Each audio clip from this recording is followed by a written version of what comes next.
যখন কথা থেমে যায় তখন নাচ কথা বলে। জানো, মানুষ কথা বলা শেখার আগেই নড়াচড়া করতে শিখেছিল।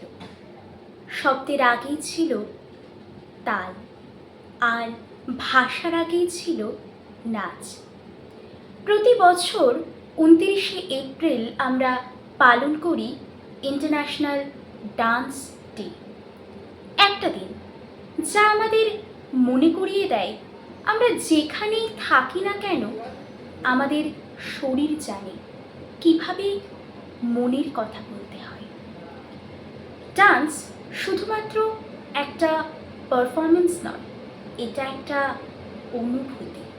ভাবো, একটা ছোট বাচ্চা, না কোনো ট্রেনিং, না কোনো স্টেজ, একটা গান চলছে এবং সে নাচতে শুরু করলো।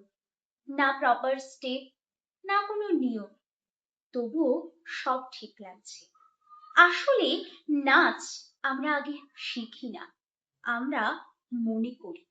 ইন্টারন্যাশনাল ডান্স ডে শুরু হয়েছিল ইন্টারন্যাশনাল থিয়েটার ইনস্টিটিউট এর উদ্যোগে। শন সর্স নোফেয়ারের জন্মদিন উদযাপন করার জন্য এই দিনটি ঠিক করা হয়েছিল। তিনি এমন একজন মানুষ ছিলেন যিনি নাচকে শুধুমাত্র মুভমেন্ট নয়, গল্প বলায় পরিণত করেছিলেন। নাচ শুধুমাত্র একটা আর্ট নয়, এটা বিজ্ঞানও। এটা স্ট্রেস কমায়, মেমোরি বাড়াতে সাহায্য করে এবং আত্মবিশ্বাস গড়ে তুলতে সাহায্য করে। ভারতনাট্যম, কত্থক থেকে হিপ হপ, প্রত্যেকটা নাচের একটা আলাদা সংস্কৃতি, ঐতিহ্য এবং অনুভূতি আছে। কিন্তু আসল সত্যিটা কি জানো? নাচ করতে গেলে পারফেক্ট হওয়ার দরকার হয় না, স্টেজও লাগে না, শুধু একটা গভীর অনুভূতি আর ভালোবাসার প্রয়োজন।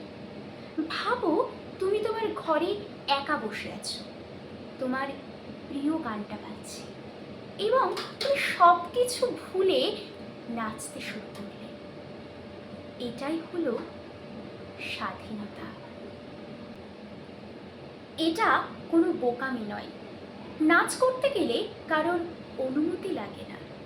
কেউ খুশিতে নাচে, কেউ কষ্ট ভোলার জন্য, আর কেউ বেঁচে থাকার জন্য নাচে।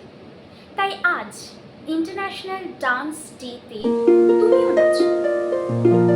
প্রথমে হয়তো অদ্ভুত লাগবে, সব ঠিক হবে না, কেউ দেখবেও না, কিন্তু তুমি নাচো।